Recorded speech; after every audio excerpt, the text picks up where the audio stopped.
से गैलू चिकना सावर गोरिया सूरतिया सुखाए लागे गैलू का ससुरा में उपाय सावर गोरिया लागेलू सब से आगे। कौन दवाई खैली हो? पहले से गैलू चिकना सावर गोरिया सूरतिया सुखाए लागे गैलू का ससुरा में उपाय सावर गोरिया लागेलू सब से आगे। सुन बा बोलो कि मारे मुझसे बड़ा दुख भागेला मारे मुझसे बड़ा दुख भागेला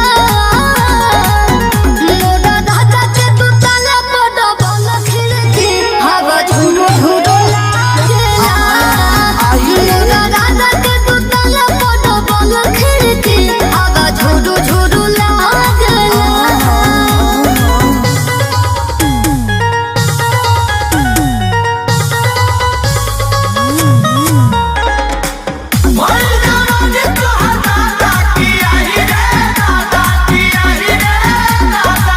लक्ष्मीनिया कहि के राजा जी बोलावेले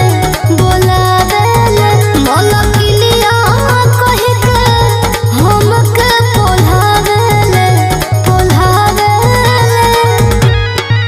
रहे भतार जी के भात के सवाद कोई सन चिखले बालू तब से बदलन में जा रे ऐसा।